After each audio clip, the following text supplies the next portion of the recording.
السلام علیکم ورحمۃ اللہ وبرکاتہ۔ کیسے ہیں ناظرین؟ امید ہے کہ خیریت سے ہوں گے۔ حضرت مولانا محمد یونس پالن پوری صاحب دامت برکاتہم العالیہ نے ایک واقعہ اپنی کتاب میں لکھا ہے کہ اسماعیل صاحب اگرچہ عالم نہیں تھے لیکن انتہائی دیندار اور تہجد گزار، نماز باجماعت تکبیر اولیٰ کے پابند تھے۔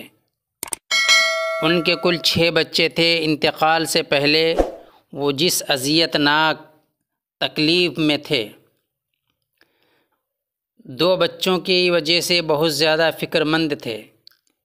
ان کے 3 بچیوں کی شادی ہو چکی تھی لیکن لڑکے ابھی غیر شادی شدہ تھے، اور ان میں سے 2 چھوٹے فرزند ان کے لیے بدنامی کا سبب بن گئے تھے۔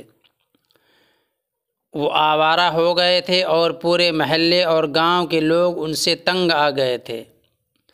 دوسرا بچہ بدنام ترین شخص بن گیا تھا۔ ان بچوں کے والد آخر کار رو رو کر کہتے رہے کہ اے اللہ، مجھے یاد نہیں کہ میں نے زندگی میں کون سا ایسا گناہ کیا جس کی وجہ سے مجھے آج یہ دن دیکھنا پڑ رہا ہے۔ ان کے ہم عمر بھی یہ کہتے تھے کہ وہ بچپن ہی سے نیک اور صالح تھے، حرام و حلال کی ہمیشہ تمیز رہی، کبھی شراب، زنا، جوئے کے قریب بھی نہیں گئے۔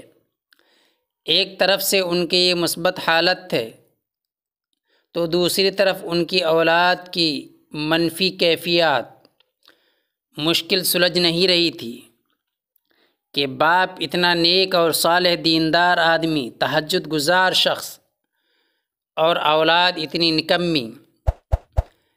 کئی لوگوں نے اس پر بہت غور کیا۔ اس سلسلے میں ایک بزرگ نے مدد کی اور بات جلد ہی سمجھ میں آ گئی۔ ان کے بزرگ ساتھی کا کہنا تھا کہ جوانی میں مسجد میں جاتے ہوئے راستے میں جب شریر اور شیطان قسم کے لڑکوں سے اسماعیل صاحب کا سامنا ہوتا تھا تو ان کو وہ طعنہ دیتے تھے کہ تمہیں کس بدمعاش باپ نے جنا ہے؟ کیا تمہارا باپ حرام کماتا ہے اور وہی کھلاتا ہے جس کی وجہ سے تم لوگوں کی یہ حالت ہو گئی ہے؟ کسی کے متعلق کوئی غلط بات اور ناقابل یقین بات سننے میں آتی تو وہ سب کے سامنے تبصرہ کرتے کہ کمینوں کی اولاد بھی کمینی ہوتی ہے۔ ان بچوں کے والد نے بھی اپنی جوانی میں اس طرح کی حرکت کی ہوگی، تبھی تو ان کی اولاد کی یہ حالت ہو گئی۔ غرض یہ کہ کسی کو طعنہ دینے اور کسی کو گناہ پر عار دلانے میں ان کا کوئی ثانی نہیں تھا۔ یہ سن کر اللہ کے رسول صلی اللہ علیہ وسلم کی حدیث یاد آتی ہے کہ کوئی شخص کسی کو کسی گناہ پر عار دلاتا ہے تو مرنے سے پہلے خود اس گناہ میں مبتلا ہو جاتا ہے۔ نبی صلی اللہ علیہ وسلم نے فرمایا کہ کسی کی مصیبت پر خوش نہ ہو جاؤ، اللہ تعالیٰ اس کا عیب چھپائے گا اور تمہیں اس مصیبت میں مبتلا کر دے گا۔ ہمیں یہ بات سمجھ لینی چاہیے کہ اولاد کا یہ برا انجام جوانی میں ان کی اس بد زبانی اور دوسروں کو عار دلانے کا نتیجہ ہو سکتا ہے۔ ان کے اسی بزرگ دوست نے یہ بھی کہا کہ وہ اپنی اولاد کے سلسلے میں بہت سخت واقع ہوئے تھے۔ ان کے کسی نازیبا فعل کو کبھی برداشت نہیں کرتے تھے، ڈانٹتے مارتے اور کبھی غصے میں ان کو شیطان، ابلیس اور ملعون اور مردود بھی کہہ دیا کرتے تھے۔ ہو سکتا ہے وہ قبولیت کی گھڑی ہو، تبھی تو اللہ نے ان کی اولادوں کو شیطان صفت بنا دیا۔ اس لیے کہ جس طرح اولاد کے حق میں والدین کی دعا بہت جلد قبول ہوتی ہے، اسی طرح بد دعائیں بھی والدین کی اپنی اولادوں کے حق میں جلد اپنا اثر دکھاتی ہیں۔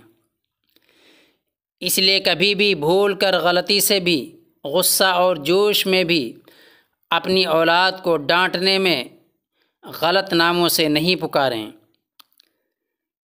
مبادا قبولیت کا وقت ہو اور اس کا اثر ظاہر ہو۔